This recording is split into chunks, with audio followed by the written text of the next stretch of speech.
Hoje temos um assunto muito interessante. Vamos conversar sobre os seres mágicos da natureza. A fronteira entre o mundo visível e o invisível é, na verdade, muito tênue. A probabilidade de que existam outros universos paralelos ao nosso está cada vez menos fantasiosa. Crenças sobre reinos paralelos existem há milhares de anos em muitas culturas. As histórias, os mitos, as lendas sobre os espíritos da natureza, elementais e muitos outros seres continuam intrigando e fascinando a mente humana. São frequentes os equívocos entre espíritos da natureza e elementais.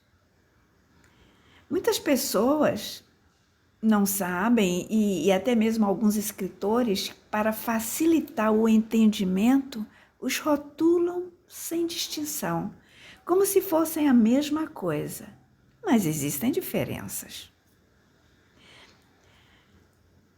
Os que são considerados espíritos da natureza, eles são a consciência. Eles são as fadas, os elfos, os duendes. Os elementais são considerados forças da natureza. Eles pertencem ao elemento terra, ao elemento água, ao elemento fogo, ao elemento ar e são os construtores. Enquanto os espíritos da natureza são a consciência, os elementais são os construtores. Os elementais são os gnomos que trabalham para a terra, com a força da terra, as ondinas, que trabalham com a força da água, as salamandras. As salamandras trabalham com a força do fogo e os silfos trabalham com a força do ar. Esses 4 tipos de elementais estão presentes em todos os aspectos da natureza e em cada pessoa, em cada um de nós. A existência, segundo muitos escritores, muitos estudiosos e historiadores, a existência não é possível se um deles estiver faltando. Embora desempenhem funções diferentes, todos pertencem à hierarquia angelical e trabalham para a manutenção e o equilíbrio do nosso planeta. Algumas pessoas terão mais conexão com os espíritos da natureza, outros com os elementais. As vivências individuais podem diferenciar levemente. O bispo Charles Leadbeater, no seu livro Os Espíritos da Natureza, faz uma detalhada descrição desses seres. Os elfos, esses seres mitológicos da mitologia nórdica e celta, aparecem com muita frequência na literatura europeia. Por aqui eles não são tão ainda reconhecidos, mas na Europa é muito comum se falar de elfos. Eles são retratados como lindos jovens, de alta estatura, velozes como o vento, e de grande sensibilidade e poderes mágicos. Na Alta Idade Média, lá no início dos tempos, eram considerados excelentes curandeiros, com poderes de telepatia, hipnose e encantamento. Uma dor repentina se invocava um elfo para a cura. Conta-se que eles, apenas com um toque, podiam curar, mas podiam também persuadir uma pessoa a fazer o que quisessem. Ao contrário do que muitos imaginam, o elfo não é o masculino de uma fada. É como se fossem de outra família. A palavra elfo não tem forma feminina, assim como também a palavra fada não tem forma masculina. Outro espírito da natureza, os duendes. Os duendes, eles são os guardiões da matéria. E junto com os gnomos, que são seus elementais, são responsáveis por manter o equilíbrio e podem até controlar os fenômenos atmosféricos. A Terra é o seu elemento base.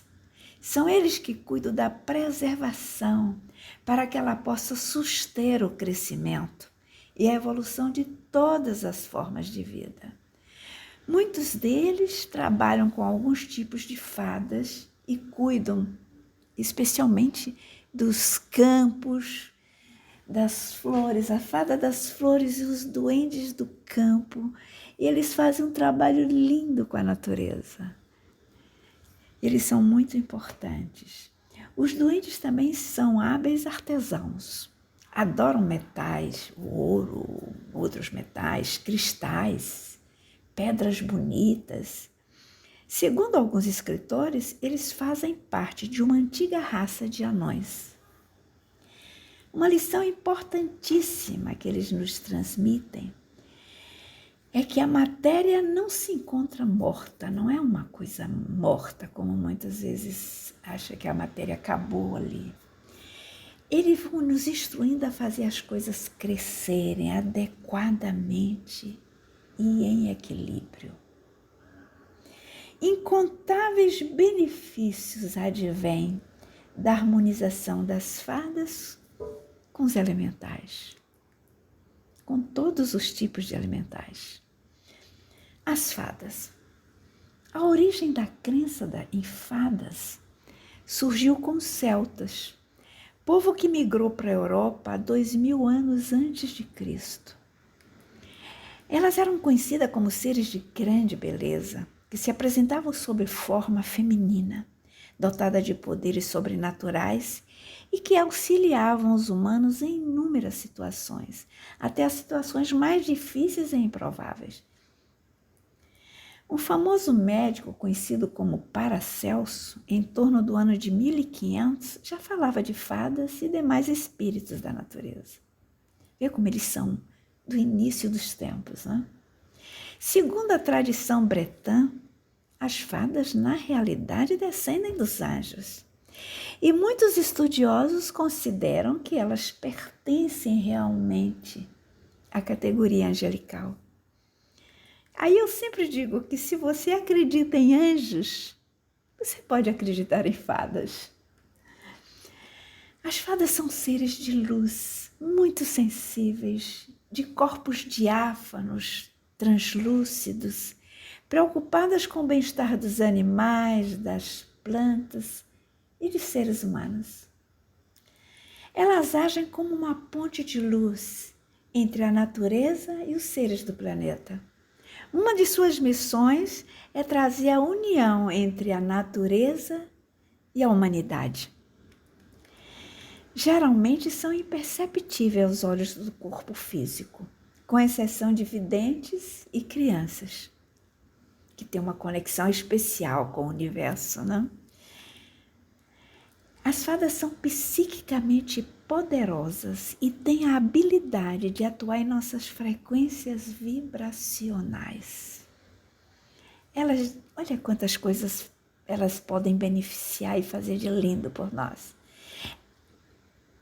Elas despertam o imaginário, a criatividade, o encantamento, a alegria, a capacidade de sonhar. E sem sonhos, a vida não é possível. A vida tem brilho quando se pode sonhar. Sonhar e depois realizar. As fadas despertam essa capacidade de acreditar que você pode chegar lá, que você pode realizar. Elas despertam a fé. O sistema energético humano, para entrar em conexão com as fadas, em sintonias, precisa ser ajustado. Sabe a estação de um rádio que você vai sintonizando, procurando a frequência, procurando a estação certa para ouvir aquela música que você gosta, aquele noticiário? Assim com as fadas. Você tem que sintonizar o sistema humano para chegar, energético humano, para chegar em conexão com elas.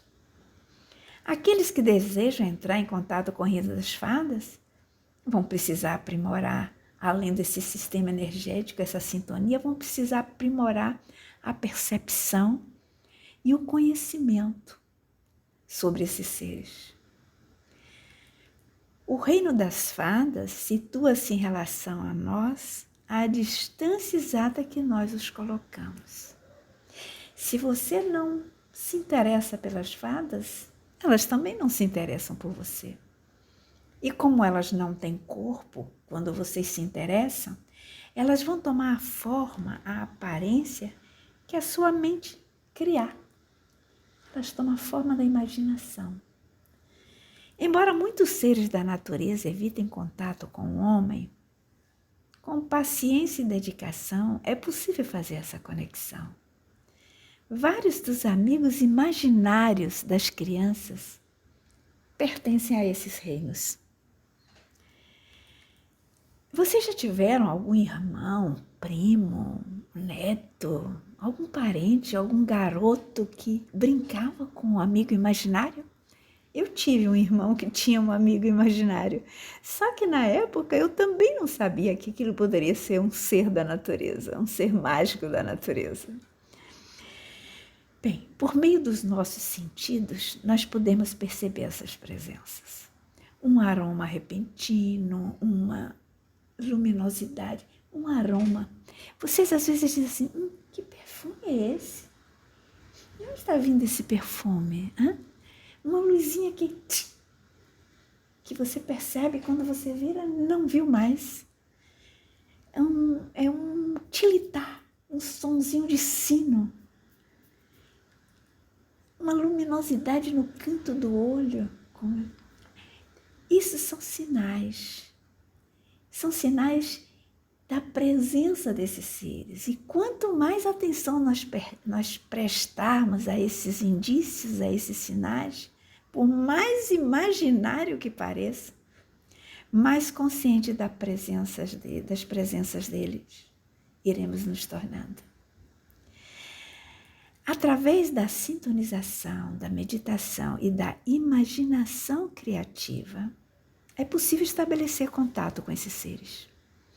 Dentro dessas técnicas, a imaginação criativa é uma das mais importantes. Este processo estimula a atividade no hemisfério direito do cérebro. A física quântica já fala sobre isso. É por meio desse hemisfério que nós enxergamos o imaginário, visível apenas na tela mental, e trazemos à lembrança os eventos passados, vislumbres do que está oculto, daquilo que a gente nem a gente tinha ideia, de repente vem aquele insight, aparece, sonhamos. Esses insights ficam bem frequentes quando a gente está atento a essa imaginação. Lembre-se de uma coisa, vocês devem lembrar disso, que o imaginário não significa irreal. A maior parte do que nós sabemos sobre o reino das fadas nos foi legado por meio de histórias, contos, poemas e canções. Mas na antiguidade, como eu digo, no início dos tempos, as pessoas aceitavam naturalmente a existência de fadas, elfos, duendes, elementais e outros seres mais.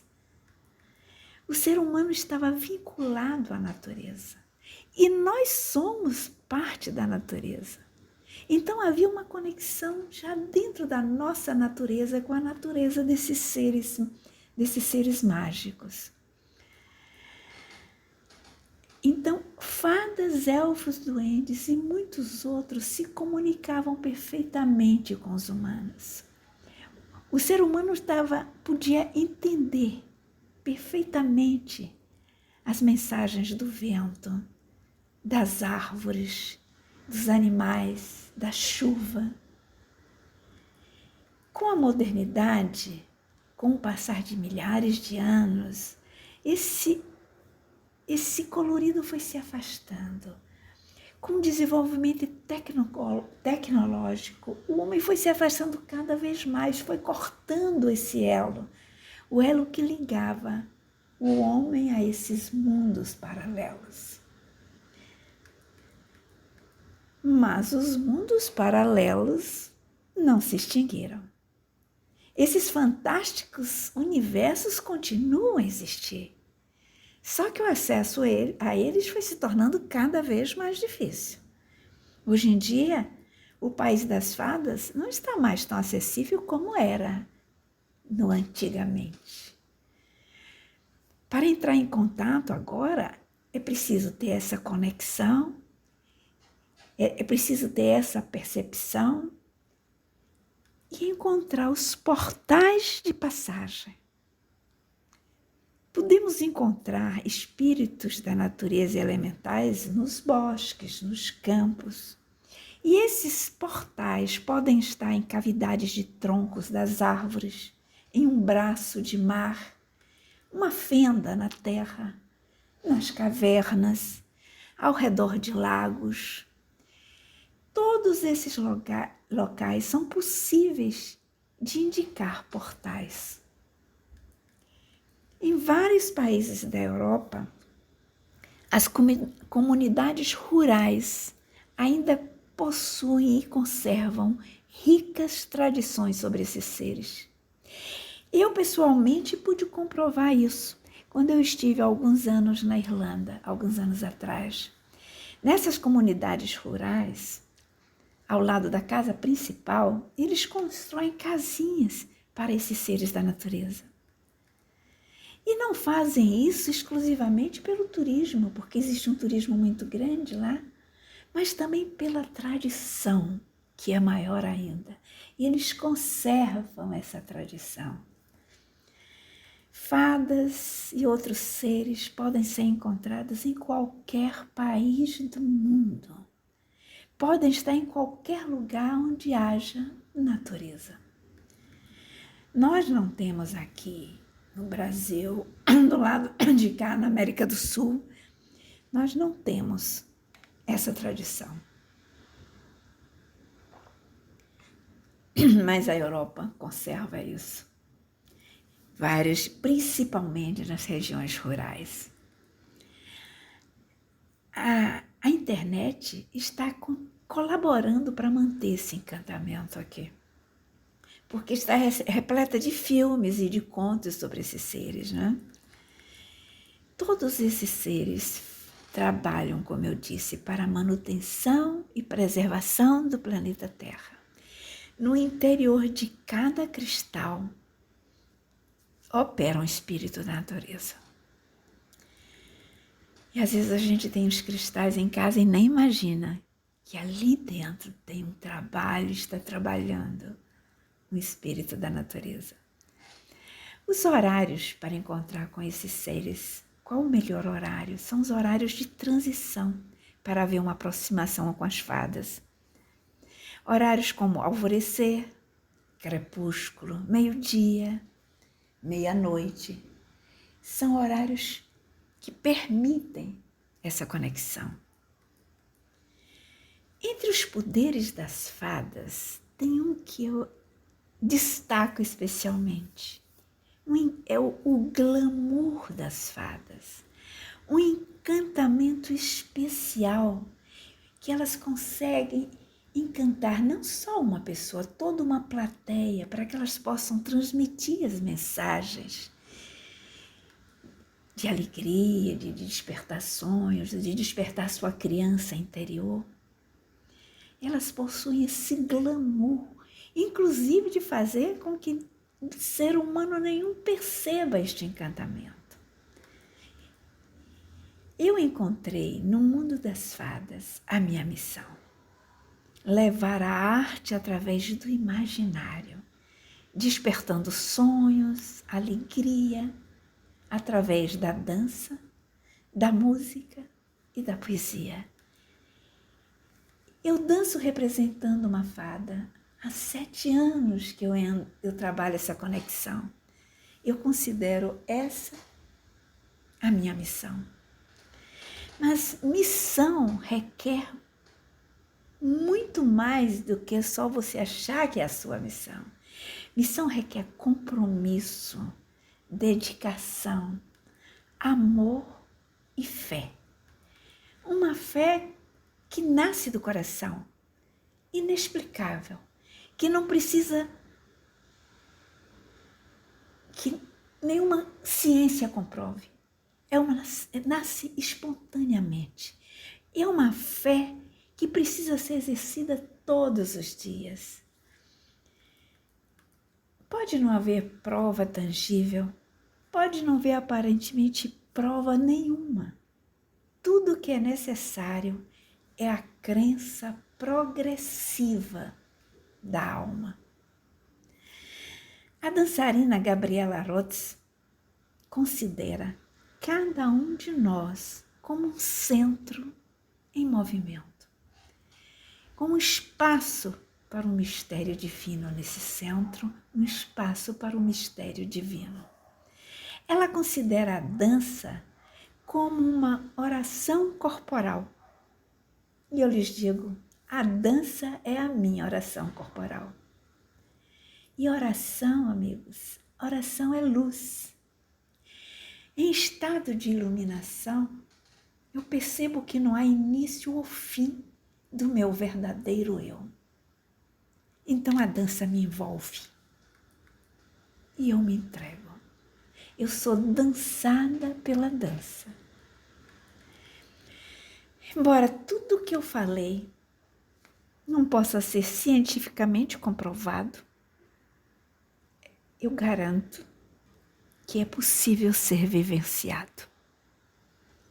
Que essa conversa que eu tive com vocês seja um roteiro inicial da busca de cada um de vocês nesse universo povoado de infinitas formas de energia e vida.